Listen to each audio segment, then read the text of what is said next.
কোরবানি নিয়ে অনেকগুলো প্রশ্ন, আমরা একটা একটা করে বলি। আমরা কোরবানি করার ক্ষেত্রে দোয়া পড়তে যে ভুলটা 100%-এর ভিতরে 99% মানুষ করে ফেলি, 99.99, সেটি হচ্ছে বিসমিল্লাহি আল্লাহু আকবার। আমরা যে বিসমিল্লাহি আল্লাহু আকবার বলি, হাদিসের ভিতরে এই দোয়াটা আসে নাই। হাদিসের ভিতরে এসেছে বিসমিল্লাহি ওয়াল্লাহু আকবার, এখানে একটা ওয়াও যুক্ত আছে। আমি আবারও বলছি বিসমিল্লাহি ওয়াল্লাহু আকবার। শুধুমাত্র যিনি যাবে করেন তিনি না, সবাই মিলে আমরা পড়ব বিসমিল্লাহি ওয়াল্লাহু আকবার, বিসমিল্লাহি ওয়াল্লাহু আকবার। কোরবানির গোশতকে সাধারণত আমরা 3টা ভাগ করে থাকি।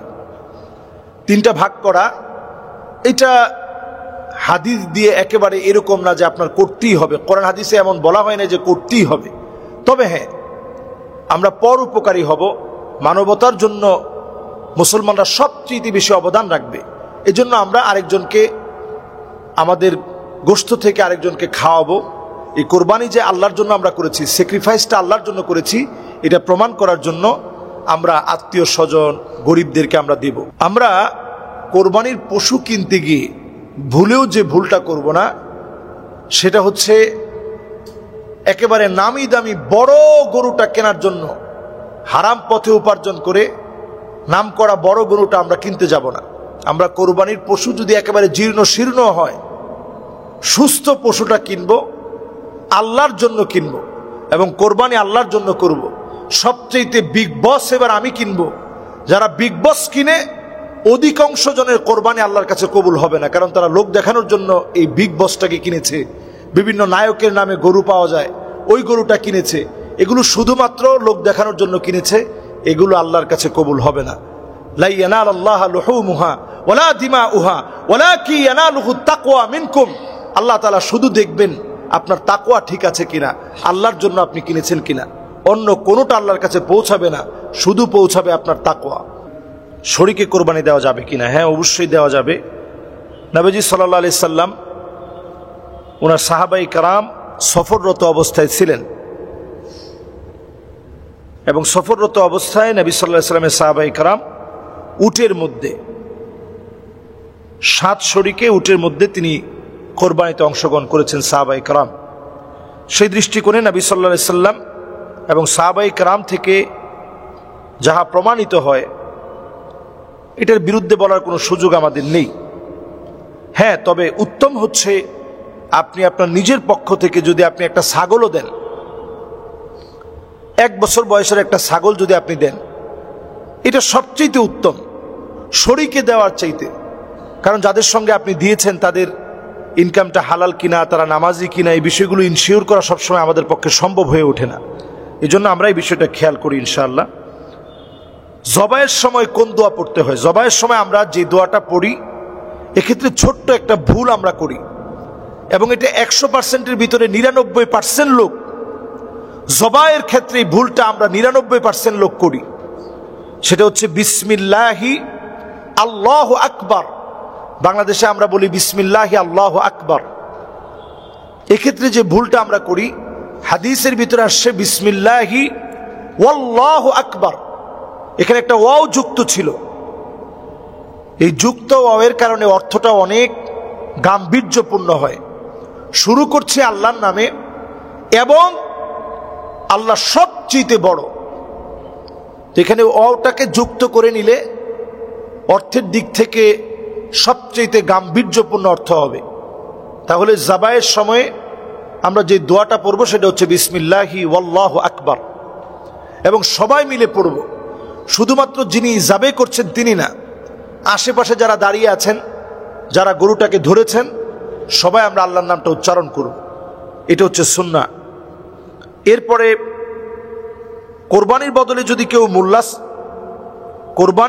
যদি কেউ মূল্য সাদাকা করে দেয়, তাহলে কোরবানি আদায় হবে কিনা। এটা আমরা প্রত্যেক কোরবানির সময় আমরা দেখি যে কোরবানি আসলেই এক শ্রেণীর দুষ্ট চক্র বের হয়ে যায়, যারা বন্যার দোহাই দিয়ে বলে যে বন্যার্থ মানুষ তাদের পাশে দাঁড়ায়, কোরবানি করার দরকার নাই। এটা মারাত্মক ধরনের ফিতনা। নবী আলাইহিস সালাতু ওয়াস সালাম বলছেন, মান ওয়াজাদা সাআহ ফালাম ইউদহি ফালা ইয়াকরাবান্না মুসাল্লানা, যার অর্থ আছে, সামর্থ্য আছে, তারপরেও কোরবানি করে নাই, ওয়াজিব কোরবানি তরক করেছে, সেজন্য আমাদের মুসল্লায় না আসে। তাহলে নবীজি কি পরিমাণ রাগান্বিত হলেন যে সেজন্য কোনোভাবে আমাদের মুসল্লায় না আসে। এজন্য এই বিষয়ে আমরা সতর্ক থাকি, কোনোভাবেই কোরবানির মতো এমন সওয়াবের বিষয় আমরা কোনোভাবেই ছেড়ে না দিই। যারা এই অপপ্রচারগুলো চালায় তাদেরকে বলবো, ইসলাম তো আপনাকে বলে নাই যে 1 লক্ষ টাকায় কোরবানি দেন, আপনি 11, 12, 15,000 টাকা একটা ছাগল দেন, কিন্তু আল্লাহর রাহে আপনি দিয়েছেন, এটা বড় কথা, বাকিটা আপনি দান করে দেন। তাহলে কোরবানির বিরোধিতা করা তো আপনার দরকার নেই, আপনি কোরবানিও করলেন, দান সৎকাও হলো, দুইটাই আমরা করব। আরেকটি প্রশ্ন অত্যন্ত গুরুত্বপূর্ণ কোরবানির ক্ষেত্রে, সেটি হচ্ছে কোন পশু দিয়ে কোরবানি করা যায় না, অনেক গুরুত্বপূর্ণ। নবী সাল্লাল্লাহু আলাইহি সাল্লাম স্পষ্ট হাদিসের ভিতরে নিষেধ করেছেন, নাহা রাসূলুল্লাহ সাল্লাল্লাহু আলাইহি সাল্লাম আইয়ুদহিয়া বিল মুকাবালাতি ওয়াল মুদাবারাতি আও শারকা আও খারকা আও জাদআ। নবী সাল্লাল্লাহু আলাইহি সাল্লাম পরিষ্কারভাবে নিষেধ করেছেন একেবারে কান কাটা, গোড়া থেকে যেই কোরবানির পশুর একেবারে কানটা কাটা, ছাগল হোক কিংবা গরু, একেবারে গোড়া থেকে কানটা কাটা। আমরা দেখি ওয়ার্ল্ডের বিভিন্ন দেশে এখন ট্যাগ লাগানো হয়, এই ট্যাগ লাগানোর সময় অনেক পশুর কানটা কেটে ফেলে। এটা যদি একেবারে গোড়া থেকে কাটা হয় অথবা জন্ম থেকেই তার কানটা একেবারে নাই, এই অবস্থার কোনো প্রাণী দিয়ে আমরা কোরবানি দিব না। যেহেতু কোরবানি আমরা আল্লাহর জন্য দিয়ে থাকি, আমরা সুন্দর একটা পশু দিয়ে কোরবানি দিব। এরপরে 2 নম্বরে, যেই প্রাণীটা হেঁটে আসতে পারতেছে না, একেবারে ল্যাংড়া হয়ে গেছে, কোরবানি করার জায়গা পর্যন্ত হেঁটে যেতে পারে না, এমন কোনো প্রাণী দিয়ে আমরা কোরবানি করব না। যেই প্রাণীটার একটা চোখ একেবারে উঠে গেছে অথবা জন্ম থেকে একটা চোখ পুরাপুরি বন্ধ অথবা নষ্ট, এমন কোনো প্রাণী দিয়ে আমরা কোরবানি দিব না।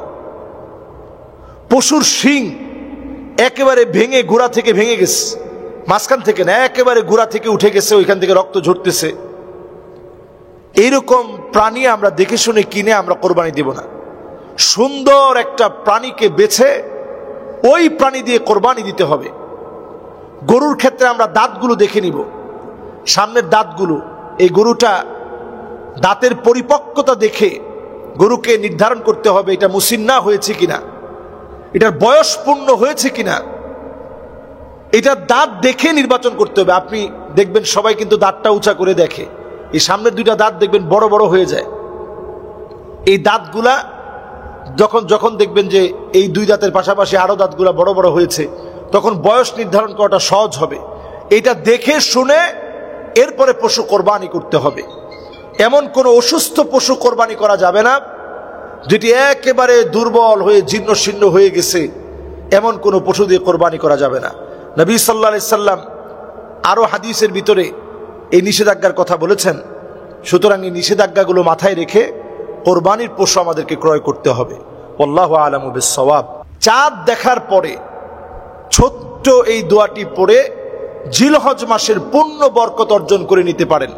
আল্লাহু আকবার, আল্লাহু আকবার, আল্লাহু আকবার, আল্লাহুম্মা আহিল্লাহু আলাইনা বিল আমনি ওয়াল ঈমান ওয়াস সালামাতি ওয়াল ইসলাম ওয়াত তাওফীকি লিমা তুহিব্বু ওয়া তারদা রাব্বি ওয়া রাব্বুকাল্লাহ হিলালু রুশদি ওয়া খাইর। এই ছোট্ট দোয়াটি পড়ে আমরা আল্লাহর কাছ থেকে জিলহজ মাসের নিরাপত্তা লাভ করতে পারি। আমাদের দেশে হঠাৎ করেই নদীগুলোর মধ্যে পানি বেড়ে যাচ্ছে, ফেনীতে পানি বেড়ে যাচ্ছে, কুমিল্লার বিভিন্ন বাঁধের ভিতরে পানিগুলো বেড়ে যাচ্ছে। বিপদ থেকে বাঁচার জন্যে জিলহজ মাসের মোবারক সময়ে আমরা এই ছোট্ট দোয়াটি পড়ে আল্লাহর কাছে নিরাপত্তার চাদরে বেষ্টিত হওয়ার জন্য দোয়া করে নিই। আল্লাহ যেন আমাদেরকে বড় বিপদ থেকে আল্লাহ যেন হেফাজত করে, আমিন। আলোর পথে 24 24 ঘন্টা শুধু ইসলাম প্রচার।